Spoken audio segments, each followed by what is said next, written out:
ಮುಂದಾಗಿ ಹಾಕಿಕೊಂಡು ರಾಜ್ಯದಲ್ಲಿ ನಾಲ್ವಡಿ ಕೃಷ್ಣರಾಜ ಒಡೆಯರು ಕಲ ಸಮುದಾಯದವರಿಗೆ ಮೀಸಲಾತಿಯನ್ನು ಕೊಟ್ಟು ಎಲ್ಲಾ ಸಮಾಜದ ಅಭಿವೃದ್ಧಿಗಾಗಿ ನಾಡಿನ ಅಭಿವೃದ್ಧಿ ಆಗತ್ತಂತೆ ನಾಲ್ವಡಿ ಕೃಷ್ಣರಾಜ ಒಡೆಯರು ಅವರ ಆಡಳಿತದಲ್ಲಿ ಸಮಾನವಾಗಿರ್ತಕ್ಕಂಥ ಅವಕಾಶಗಳನ್ನು ಕಲ್ಪಿಸಿದರು. ಆಮೇಲೆ ಎಲ್ಲಾ ಸಮುದಾಯದವರು ರಾಜಕೀಯವಾಗಿ ಬರಬೇಕು, ಎಲ್ಲಾ ಸಮಾಜದವರು ಸಣ್ಣ ಪುಟ್ಟ ಸಮಾಜಗಳು ಸಹಿತ ರಾಜಕಾರಣದಲ್ಲಿ ಇರಬೇಕು, ಆ ಸಮಾಜವು ಅಭಿವೃದ್ಧಿ ಆಗ್ತದೆ ಕನಸಿರ್ತಕ್ಕಂಥ ದೇವರಾಜ ಅರಸರು ಎಲ್ಲಾ ಸಮಾಜದ ನಾಯಕರನ್ನು ಬೆಳೆಸಿದರು. ಆ ಒಂದು ಸಾಮಾಜಿಕ ನ್ಯಾಯದ ಬಂಡಿಯನ್ನ ಸಿದ್ದರಾಮಯ್ಯ ಅವರು ನಡೆಸುತ್ತಾರೆ. ಸಿದ್ದರಾಮಯ್ಯ ಅವರ ಆಡಳಿತದಲ್ಲಿ ಹಲವಾರು ಕೊಡುಗೆಗಳನ್ನು ನೀಡಿದ್ದಾರೆ. ಆದರೆ ಯಾಕೆ ದೇವರಾಜ ಅರಸರವರನ್ನ ಮತ್ತು ಸಿದ್ದರಾಮಯ್ಯ ನೀಡಿದ್ರು ಅಂತಂದ್ರೆ ಹಿಂದುಳಿದ ವರ್ಗದಿಂದ ಈ ರಾಜ್ಯದ ಮುಖ್ಯಮಂತ್ರಿಗಳಾಗಬೇಕಂದ್ರೆ ಬಹಳ ಕಷ್ಟದ ಕೆಲಸ. ಒಬ್ಬ ಗ್ರಾಮ ಪಂಚಾಯತಿ ಸದಸ್ಯ ಆಗಬೇಕಾದ್ರೆ ಕಷ್ಟ ಐತಿ ಅಂತಂದ್ರೆ ಪಾಪ ಚುನಾವಣೆ ನಿಂತವರಿಗೆ ಗೊತ್ತೈತೆ. ಇರ್ತಕ್ಕಂಥ ತಾಯಿಯಂದ್ರೆ ಎಲ್ಲಾದ್ರೂ ಕಾಲ್ ಬಿದ್ದಿದ್ದಾರೆ. ಎಲೆಕ್ಷನ್ ಬಂದಾಗ ಎಲೆಕ್ಷನ್ ಎಲ್ಲಾದ್ರೂ ಕಾಲ್ ಬಿದ್ರು ಸಹಿತ ಚುನಾವಣೆ ಗೆಲ್ತೀವೋ ಇಲ್ಲೋ ಅಂತಕ್ಕಂಥ ಇಲ್ಲೇ ಹುಟ್ಟಿ ಇಲ್ಲೇ ಬೆಳೆದು ಇಲ್ಲೇ ಜನರ ಮಧ್ಯೆ ಇದ್ದು ಚುನಾವಣೆಯನ್ನು ಗೆಲ್ಲುವುದು ಬಹಳ ಕಷ್ಟ ಇರ್ತದೆ. ಆದರೆ ಈ ರಾಜ್ಯದ ಮುಖ್ಯಮಂತ್ರಿಗಳು ಹಿಂದುಳಿದ ವರ್ಗವಾಗಿರ್ತಕ್ಕಂಥದ್ದು ದೇವರಾಜ ಅರಸರು ಬಹಳ ಸಣ್ಣ ಸಮುದಾಯದಲ್ಲಿರ್ತಕ್ಕಂಥವರು ಈ ರಾಜ್ಯದ ಮುಖ್ಯಮಂತ್ರಿಗಳ. ಅದೇ ಸಿದ್ದರಾಮಯ್ಯ ಅವರು ಪೂರ್ವ ಸಮಾಜದಲ್ಲಿರ್ತಕ್ಕಂಥ ಸಿದ್ದರಾಮಯ್ಯ ಅವರು ಈ ರಾಜ್ಯದ ಮುಖ್ಯಮಂತ್ರಿಗಳಾಗಬೇಕು ಕಷ್ಟಪಟ್ಟಿರ್ತಕ್ಕಂಥದ್ದು ಒಂದಲ್ಲ ಎರಡಲ್ಲ ಹಲವಾರು ಕಷ್ಟಗಳನ್ನು ದಾಟಿ ಈ ರಾಜ್ಯದ ಮುಖ್ಯಮಂತ್ರಿಗಳ. ಯಾಕೆ ಅಂತಂದ್ರೆ ಬಹುಶಃ ಅವರ ಸಾಧನೆಗಳು ಒಂದ್ ಕಡೆ ಕಂಡ್ರೆ ಅವ್ರ ಕಷ್ಟಗಳು ಸಹಿತ ನಾವು ಅರ್ಥ ಮಾಡ್ಕೋಬೇಕಾದ್ರೆ ಈಗಾಗಲೇ ಹಿರಿಯರು ಹೇಳಿದ್ರು ಅವ್ರು ಚುನಾವಣೆಯನ್ನು ಗೆದ್ದು ಸ್ವಂತ ಸಾಮರ್ಥ್ಯದ ಮೇಲೆ ಇವತ್ತಿನ ಕಾಂಗ್ರೆಸ್ನ ದೊಡ್ಡ ನಾಯಕರಾಗಿರ್ಬೋದು. ಪ್ರಪ್ರಥಮ ಚುನಾವಣೆ 1983ರ ಚುನಾವಣೆ ಒಬ್ಬ ಯುವಕರಿಗೆ ಟಿಕೆಟ್ ಕೊಡಬೇಕಂತ ಜನತಾ ಪರಿವಾರದ ಬೀಪಾರ್ ಕೊಟ್ಟರು ಸಹಿತ ಆ ಬೀಪಾರ್ ನಾವು ಕೊಡಲೇ ಇಲ್ಲ. ಲೋಕದಲ್ಲಿನ ಸ್ಪರ್ಧೆ ಮಾಡಿ ಇಡೀ ಕ್ಷೇತ್ರ ತುಂಬ ಓಡಾಡಿ ಜನರೇ ದುಡ್ಡು ಕೊಟ್ಟು ಅವರನ್ನ ಚುನಾವಣೆಯಲ್ಲಿ ಗೆಲ್ಲಿಸಿದರು. ಅದು ಅವತ್ತಿನ ಕಾಂಗ್ರೆಸ್ ನಾಯಕರನ್ನ ಅವತ್ತಿನ ಜನತಾ ಪರಿವಾರದ ನಾಯಕರನ್ನ ಚುನಾವಣೆಯಲ್ಲಿ ಸೋಲಿಸಿ ಗೆಲ್ಲುವುದಕ್ಕೆಲ್ಲ ಬಹಳ ಕಷ್ಟದ ಕೆಲಸ. ಅಂತ ಒಂದು ಕಷ್ಟಮಯವಾಗಿರ್ತಕ್ಕಂಥ ಚುನಾವಣೆ ಗೆದ್ದಂತರ ಅವರು ಅವರೇ ಆಗಿರ್ತಕ್ಕಂಥ ವೈಚಾರಿಕ ಹಿನ್ನೆಲೆಯಿಂದ ಅವರು ರಾಜ್ಯದಲ್ಲಿ ಹಲವಾರು ಹುದ್ದೆಗಳನ್ನು ಅನುಭವಿಸ್ತಾ ಬಂದರು. ಯಾಕೆ ಸಿದ್ದರಾಮಯ್ಯ ಅವರಿಗೆಲ್ಲ ಅಚ್ಚುಮೆಚ್ಚು ನಮ್ಮಂತ ಇವರಿಗೆ ಇನ್ಸ್ಪೈರ್ ಅನ್ನೋದನ್ನ ನಾವು ಆತ್ಮಾವಲೋಕನ ಮಾಡ್ಕೋಬೇಕು. ಯಾಕೆ ಎಲ್ಲ ಸಮಾಜದವರಿಗೆ ಸೇರಿದೀವಿ, ಸಿದ್ದರಾಮಯ್ಯ ಅವರನ್ನ ಯಾಕೆ ನಾವು ಮಾತಾಡ್ತೀವಿ ಅಂತಂದ್ರೆ ಸಿದ್ದರಾಮಯ್ಯ ಅವರ ಸಾಮಾಜಿಕ ಬದ್ಧತೆ ಸೈದ್ಧಾಂತಿಕ ನೆಲೆಗಳನ್ನು ನಾವು ಇವತ್ತಿಗೂ ಮರಿಬಾರ್ದು. ಇವತ್ತು ಅವರು ಸೈದ್ಧಾಂತಿಕ ನೆಲೆಯನ್ನು ಪ್ರತಿಯೊಂದು ರಾಜಕೀಯ ಪಕ್ಷಕ್ಕೂ ಪ್ರತಿಯೊಬ್ಬ ರಾಜಕಾರಣಿಗೂ ಒಂದು ಸಿದ್ಧಾಂತ ಇರುತ್ತೆ. ಆದರೆ ಸಿದ್ದರಾಮಯ್ಯ ಅವರು ನಂಬಿರ್ತಕ್ಕಂಥ ಸಿದ್ಧಾಂತದಲ್ಲಿ ಉಸಿರೊಳಗೆ ಆಟ ಆಡಿಲ್ಲ. ಅವರೇನು ಪ್ರತಿಪಾದನೆ ಮಾಡಿದಾರಲ್ಲ ಆ ಪ್ರತಿಪಾದನೆಯನ್ನ ನಡೆಸ್ಕೊಂಡು ಬಂದಿದ್ದಾರೆ. ನಾವು ಬಹಳಷ್ಟು ರಾಜಕಾರಣಿ ನೋಡ್ತೀವಿ, 5 ಜನ ಸೇರೋದು 10 ಜನ ಸೇರಿದವರಲ್ಲಿ ಹೋಗುದು ಭಾಷಣ ಮಾಡೋದು, ನಾವು ನಿಮ್ ಪರವಾಗಿದ್ದೀವಿ ಅಂತಕ್ಕಂಥ ಸೈದ್ಧಾಂತಿಕ ಕಿಕ್ಕಾಟಗಳನ್ನು ನೋಡಿದ್ವಿ. ನಾವು ಬಹಳ ಜನ ನಾಯಕರು ನೋಡಿದೀವಿ. ಒಂದು ಸಮುದಾಯವನ್ನು ಟೀಕೆ ಮಾಡೋದು, ಕೆಲವು ವರ್ಗಗಳನ್ನು ಟೀಕೆ ಮಾಡೋದು, ಮತ್ತೆ ಅವ್ರ ಜೊತೆ ವಿರೋಧಿಗಳನ್ನು ಮಾಡ್ಕೊಳ್ಳೋದು ಸಾಕಷ್ಟು ನೋಡಿದ್ದೀವಿ. ಆದ್ರೆ ಸಿದ್ದರಾಮಯ್ಯ ಅವರು ನಂಬಿರ್ತಕ್ಕಂಥ ಸಿದ್ಧಾಂತ ಏನಿದೆ, ಬಸವಣ್ಣವರ ಸಿದ್ಧಾಂತ ಏನಿದೆ, ಸಾಮಾಜಿಕ ನ್ಯಾಯದ ಪರಿಕಲ್ಪನೆ ಸಿದ್ಧಾಂತ ಏನಿದೆ, ಎಲ್ಲ ಸಮುದಾಯಗಳು ಒಳಗೊಂಡು ಹೋಗುವಂತ ಸಿದ್ಧಾಂತ ಏನಿದೆ, ಅವರು ನಂಬಿರ್ತಕ್ಕಂಥ ತತ್ವಕ್ಕೆ ಇವತ್ತಿಗೂ ರಾಜ್ಯ.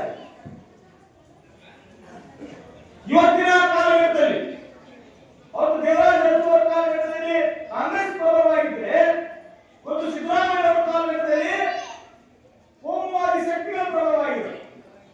ಈ ಕೋಮುವಾದಿ ಶಕ್ತಿಗಳು ಪ್ರಬಲವಾಗಿರ್ತಕ್ಕಂಥ ಸಂದರ್ಭದಲ್ಲಿ ಅಲ್ಪಸಂಖ್ಯಾತರ ರಕ್ಷಣೆ, ದೀನ ದಲಿತರ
ಚುನಾವಣೆಯಲ್ಲಿ ಮನಸ್ಸು ಮಾಡಿ.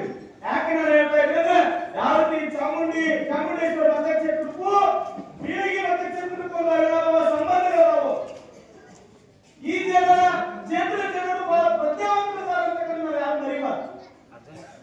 ಬಹಳ ಪ್ರಜ್ಞಾವಂತ.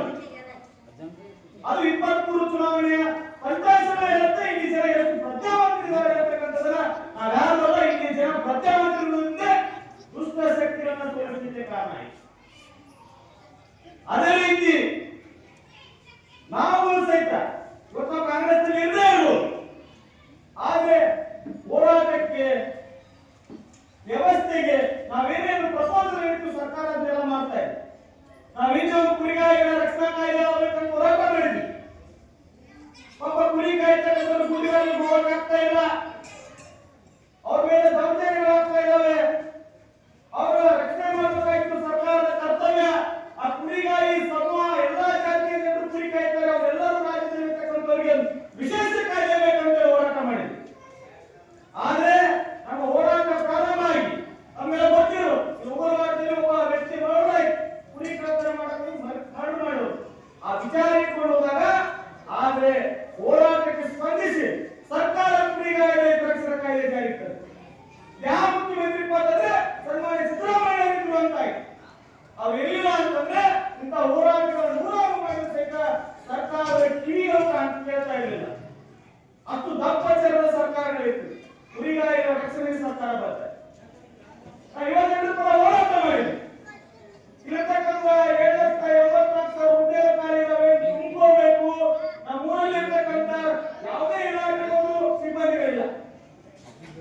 ಯಾವ ಇಲಾಖೆ ಹೋಗ್ತಿರು, ದವಾಖಾನೆಗೆ ಹೋಗ್ರು ಇಲ್ಲ, ಯಾವ್ದಾರು ಆಸ್ಪತ್ರೆಗೆ ಹೋಗ್ರು ಇಲ್ಲ, ನಾವು ಪಂಚಾಯತಿಗೆ ಹೋಗ್ರು ಇಲ್ಲ, ನಾವು ಯಾವ ಇಲಾಖೆಗೆ ಹೋಗ್ರು ಇವತ್ತು ಸಿಬ್ಬಂದಿಗಳಿಲ್ಲ ತುಂಬಿಕೋಬೇಕು. ಹಲವಾರು ವಿಚಾರಗಳಲ್ಲಿ ನೇಮಕಾತಿ ಆಗ್ತಾ ಇಲ್ಲ. ಈ ಹಿಂದಿನ ಸರ್ಕಾರದ ಅವಧಿಯಲ್ಲಿ ಮುಖ್ಯಮಂತ್ರಿಗಳಿದ್ದಾರೆ 2013ರಿಂದ 2018ರಲ್ಲಿ ಇರ್ತಕ್ಕಂಥ ಸಂದರ್ಭದಲ್ಲಿ ರಾಜ್ಯದಲ್ಲಿ ಬಹುತೇಕ ಎಲ್ಲ ಇಲಾಖೆಗಳ ನೇಮಕಾತಿಗಳಾಗಿವೆ. ಮುಂಬರುವ ಸರ್ಕಾರಗಳ ಮಾನ್ಯಗಳಾದ್ರೆ ಈ ಬಂದಿರ್ತಕ್ಕಂಥ 23,000 ಹುದ್ದೆಗಳ ನೇಮಕಾತಿಗಳ ಮಾಡ್ಕೊಡ್ತೀವಿ ಅಂತಕ್ಕಂಥ ಭರವಸೆ. ದೂರದೃಷ್ಟಿ ಇರ್ತಕ್ಕಂಥ ಆಡಳಿತ ನಡೆಸಿರ್ತಕ್ಕಂಥ ಸನ್ಮಾನ್ಯ ಸಿದ್ದರಾಮಯ್ಯ ಅವರು ಇನ್ನೂ 2 ವರ್ಷ ಅವಧಿ ಇದೆ. ಅವಧಿಯನ್ನು ಪೂರ್ಣಗೊಳಿಸುವಂತೆ ನಾವೆಲ್ಲರೂ ಸಹಿತ ಹಾರೈಸೋಣ. ಮುಂದಿನ ನಿರ್ಮಾಣಗಳಲ್ಲಿ ಅವರಿಬ್ಬ ನಾಯಕರಿಗೆ ಹೆಚ್ಚು ಬೆಳೆಯಲಿ ಅಂತೇಳಿ ಆಶಿಸೋಣ. ಎಲ್ಲಾ ಸಮುದಾಯಗಳು ರಾಜಕೀಯ ಮುನ್ನಡೆಗೆ ಬರಲಿ, ಅವರು ಸಹಿತ ರಾಜಕಾರಣದಲ್ಲಿ ಎಲ್ಲಾ ಸಮಾಜಗಳು ಮುಂದುವರಿಯುವಂತೆ ಬಯಸೋಣ. ತಾವುಗಳು ಸಹಿತ ತಮ್ಮ ಯಾವುದೇ ಚುನಾವಣೆ ಇರಲಿ, ದಯವಿಟ್ಟು ದುಡ್ಡಿಗೆ ತಮ್ಮ ಮತಗಳನ್ನ ಮಾರ್ಕೊಳ್ಳಕ್ ಹೋಗ್ಬೇಡ್ರಿ. ಯಾರು ಒಳ್ಳೆ ಕೆಲಸ ಮಾಡ್ತಾರೆ, ಗ್ರಾಮ ಪಂಚಾಯತಿ ಚುನಾವಣೆ ಇರುವುದು, ಸಂಸತ್ತಿನ ಚುನಾವಣೆ ಇರುವುದು, ಪ್ರಾಮಾಣಿಕ ವ್ಯಕ್ತಿಗಳಿಗೆ ತಮ್ಮ ಮತವನ್ನು ಚಲಾಯಿಸಿ ಸಮಾಜದ ನಿರ್ಮಾಣಕ್ಕೆ ತಾವೆಲ್ಲರೂ ಕಟಿಬದ್ಧರಾಗಬೇಕಂತ ತಮ್ಮೆಲ್ಲ ಹಿರಿಯರಲ್ಲಿ ವಿನಂತಿಯನ್ನು ಮಾಡಿ ನಾನು ಮಾತನ್ನು ಮುಗಿಸ್ತಾ ಇದ್ದೀನಿ. ಎಲ್ಲರಿಗೂ ನಮಸ್ಕಾರ.